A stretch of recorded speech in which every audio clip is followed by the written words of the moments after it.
This is Football at 4. Football at 4, powered by the Inside the Birds podcast. Andrew DiCecco is going to be here in about 10 minutes from now. It is brought to you by Bet365. Whatever the sport, whatever the moment, it's never ordinary at Bet365. Mike Gill and the Sports Bash. We're live at Chickies and Pete's here in Atlantic City. And Andrew will be joining us to take a look at the Eagles and the Giants and his mindset with this team. You know, Andrew in the locker room at most of the games gets a chance to really, talk to a lot of these guys. He does those weekly diaries with some of the players over at InsideTheBirds.com. And yesterday, we all know that A.J. Brown spoke his mind and had some things to say. And he's kind of hinted at, this is the players. This is not the coaches. They're not taking any snaps. So let's bring Andrew DiCecco in, who's around this team all the time from InsideTheBirds.com, and get some of his takes on this season, which has just gone off the rails, it feels like, Andrew. But yesterday, A.J. Brown, in Philadelphia, no matter what the sport is, the fans always want to blame the coach. Rob Thompson's fault the Phillies didn't win the World Series. Doc Rivers' fault the Sixers didn't get out of the second round. And it's starting to go down that road where the fans think this is on the coaches and not the players. Well, A.J. Brown said, no. This is the players, not the coaches. How do you see it? Well, that's exactly the way that I've seen it, and I continue to see it that way. It drives me nuts, to be honest with you, when I hear it's Brian Johnson's fault, it's Sean Desai or Matt Patricia's fault. It's always players first. Have they been perfect? Absolutely not. Are they a culprit in some of the Eagles' shortcomings? Absolutely. I'm not absolving them at all, Mike. But I think when it comes down to it, is the players are the ones that are on the field, and AJ said as much yesterday. They're the ones that have to execute what's being asked, and and from the coaching standpoint, especially defensively, I don't know if they even have the personnel to properly execute what they're being asked. So if they don't have that, the personnel is what it is. You can only do so much different personnel groupings and adding different little nuanced wrinkles, but the personnel is what it is at the end of the day. So I'm not necessarily sure. Let me ask you a question on that. If the personnel doesn't fit what you're trying to do, should you, as the coach, not do what you're trying to do if you don't have the right personnel? Well, and might not even just be what you're trying to do. It just might not be cohesively that mix. That's the stew that makes up the Eagles' defense. You have a lot of 30-plus-year-old players. They're slower. They're a little bit sluggish. I think you even notice when you put a lot of young players in there, you're seeing a lot more energy. You're seeing guys flow to the football because these are rookies that are looking to make a name for themselves. And I think you're seeing some fresh legs, and you're seeing a defense that's more on the prowl and attacking versus a passive defense and sluggish and guys that are chasing, ball carriers and bouncing off tacklers. So I don't know necessarily it doesn't matter what the scheme is to me. I don't know that you have the players that are capably able to execute it. When you look at the linebacker situation, the linebackers that they have are 2s and 3s. They've been adequate for what they're being asked. You can't ask a player to be anything more than what they already are. And I think Nicholas Morrow and Zach Cunningham have done an adequate job doing, holding down that fort. Defensively, on the back end, Darius Slay has been good. I would say James Bradbury has not been good. The safety play has not been good enough. Reed Blank's just been up and down. So it doesn't matter what the scheme is. You're having players that aren't able to capably execute certain things such as tackling and communication, which there's been breakdowns throughout the season. Andrew DiCecco, InsideTheBirds.com, here on Football at 4. For you, on the defense, you mentioned some guys are older and slower and maybe that. But what has been the most disappointing thing about this defense? And is it something that's fixable? What has disappointed you, yet it's been disappointing? Is it something that can be fixed? Or are you saying, I've been disappointed by this, and I don't think they can fix it? I would say the pass rush has been kind of it's been underwhelming, but also disappointing. Now, were they ever going to accumulate the 70 sacks that they had last year or come anywhere close to that? Probably not. That was a historic tear that they were on.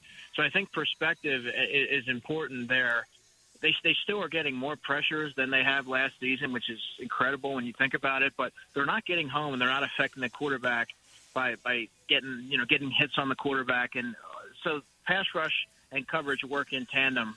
And the Eagles have struggled to marry the pass rush and the coverage, and you're seeing complete lapses across the board. And coverage guys are asked they have to stand back there and cover for an inordinate amount of time, and you're seeing them get exploited. And I think given the resources that are invested into the defensive line, for them not to be able to get much out of them is definitely disappointing. And there's not a lot of depth behind them either. So you're seeing a lot of tired legs and inexperience in the form of Nolan Smith and a couple of the young defensive tackles that their snap counts have been down in the past few weeks. And that's because they're lethargic. They've been playing pretty much the whole season without much reinforcements behind them. So you're just seeing these are all different things that are manifesting into the last 3 weeks of what you saw. Andrew DiCecco is with us, Football at 4, Eagles and Giants this weekend. Before we look at some of the issues on the offensive side of the ball, let's stay with that defense. And, they get Slay potentially back. Maddox, who did not play well last week, but you're hoping he knocks the rust off. Kevin Byard has now been here for about half the season. If they got some semblance of the pass rush back, do they have the talent in that second? You mentioned Bradbury has not played well. I know you know Ricks well and Ringo and watch those guys. Would you – I can't imagine they would do it, but do you think those guys have played better than Bradbury? It's such a small sample size. Yes, Keely Ringo has impressed me, and I do think they have a player in him. He's physical, good tackler, very athletic, good, fluid. But if you're talking about replacing him and replacing James Bradbury as a starter with the playoffs looming and replacing him with Keely Ringo, I think that's a tall task for a rookie who hasn't really been tested in his few weeks. I think if you can have Slay, Bradbury, and Avonte Maddox, have Bradley Roby, you want to start your veterans who have played and they're battle-tested, because I'll tell you what, when you get into the postseason, you're facing better quarterbacks equipped to exploit tendencies or young players. I mean, then all of a sudden, that's an unfair ask for a player like Keely Ringo and Eli Ricks. Certainly think they should have a role, but I think you need to roll with your veteran leaders that have gotten you to that point largely over the past year and a half, 2 years really, and go with that. I've heard some folks on social media, some people have posed this to me. Do you think Keely Ringo should unseat James Bradbury as a starter? No, I don't. And I think that while James Bradbury has struggled mightily, I think there's certain areas that you can put him in and mask some of his deficiencies, move him inside, matching him up on tight ends in certain packages, and bringing on Ringo and or Ricks and do things like that. But to bench them all together, I think that would be malpractice. Gotcha. And I guess part of my question was, look, this team has struggled. Is there a personnel change they could make to help this defense, get ready for the playoffs? And it doesn't seem that currently exists. You could use Sidney Brown more. I like his energy. I like his ability to. Over who? I think you maybe want to work him into a rotation for Blankenship and Byard, because neither one have really impressed me, and they have been largely inconsistent over the better Byard since he's really been here, and Blankenship has been up and down since the bye week, in my opinion. So I think if you can work Sidney Brown in, who's going to be a piece for your future, and get him some more snaps and get him some more reps, and I think he has the potential to be a really good blitzer and create some turnovers in that way. So he's someone that I think deserves a larger workload. Ricks and Ringo, who we mentioned, they're going to continue to factor in as outside corners and working in certain packages. But outside of that, who are you going to lobby for? Shaq Leonard to sub in for whom? Defensive line. There's not a ton of depth there. You hear a lot about Derek Barnett, and he's doing well where he's in Houston. But losing him, he wasn't very productive here, Mike. But that was a guy that started 45 games, and he gave you some experience, depth, and he was pretty good at stopping the run. Not having that, you're relying on unproven players. So there's not a ton of options that you can use to supplement their shortcomings. Why, in your mind, has this team struggled so much against the run? What happened? Well, to put it simply, obviously it's multi-layered, but I think that you're seeing a lot of tired legs and lethargic play from the defensive line, and again, not a lot of. Nolan Smith's not adept at coming in and playing the run, and he's one of your immediate subs off the bench. And the linebackers are ill-equipped to come up and plug the hole and run fits. And I think you're seeing just struggles across the board in that area, and guys are getting moved that aren't normally getting moved. Mountainous, monstrous players like Jordan Davis, guys are getting taken out of the plays, and they're not able to, and the linebackers are ill-equipped to step up and fill the void, which that's really not what they're supposed to be doing. That's not what their strengths are in Zach Cunningham and Nicholas Morrow. So that's really what's attributed to a lot of their problems. And you're seeing players like Byard and Blankenship that are being asked to clean up. They're the last line of defense, and their tackling has been pretty shoddy of late. Andrew, let's look at the offense, because A.J. Brown yesterday said it's the players, it's not the coaches. And he said, I feel like we're right there. While it hasn't been pretty, last week they scored 24 points. They didn't have the ball all that much. They didn't have they ran 20 less plays than Arizona did. They had the ball for 20 less minutes. Are they right there? Do you feel like this offense is right there away from kind of becoming the identity of the football team, or are they still got a lot of questions?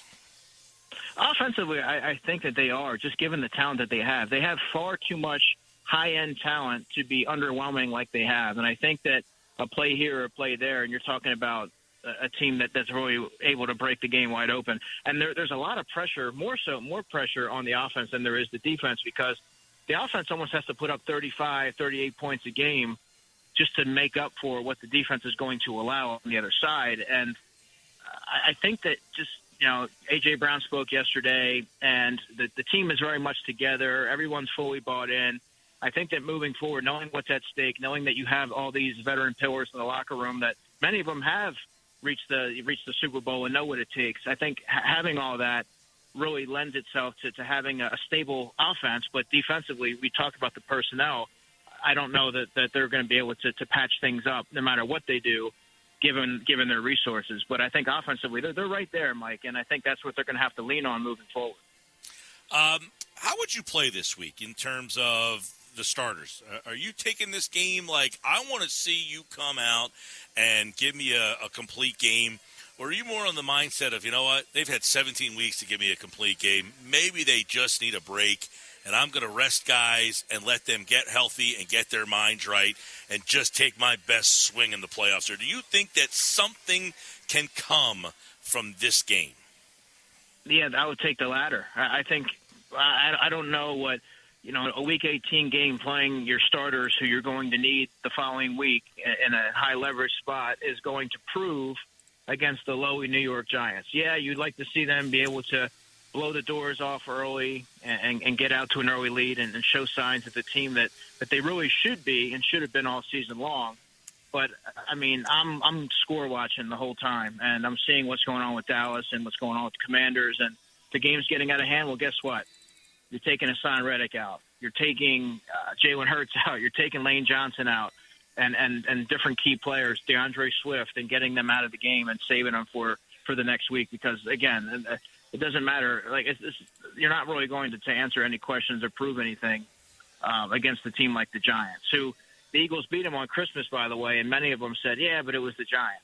So, again, if you beat them convincingly, the narrative is going to be, yeah, well, that's what they were supposed to do. So I don't know that you can use that as a measuring stick. Yeah, I'm almost to the point where I don't play Hurts. I don't play, anybody who, like that turf. Especially on that turf. Right. On that turf with the inclement weather, there's no chance. I'm putting them out there the least amount of time as possible. Hopefully you get out to an early lead and you can preserve it, because I don't view the Giants being able to do anything. But the last thing you want is putting Lane Johnson out there in the third quarter of this mess of a game, and God forbid something happens, or Jalen Hurts for that matter, Jason Kelsey. Get those guys out of the game, let them reset, like you said, recalibrate, and get ready for the wild card game, because you're going to need everybody at full strength and fully locked in. Andrew DiCecco, Football at 4. Next time we talk, they'll be getting ready for somebody. It'll probably be Tampa. There's an outside chance it could be, I guess, as a division champion, but that would need a Eagle win and a Dallas loss. But they put themselves in a spot that not many of us thought we would be talking about, but here they are playing for basically the 5th seed, and they would go to Tampa, and we will talk about that with Andrew next week right here on Football at 4 on the Sports Bash Live on 97.3 ESPN.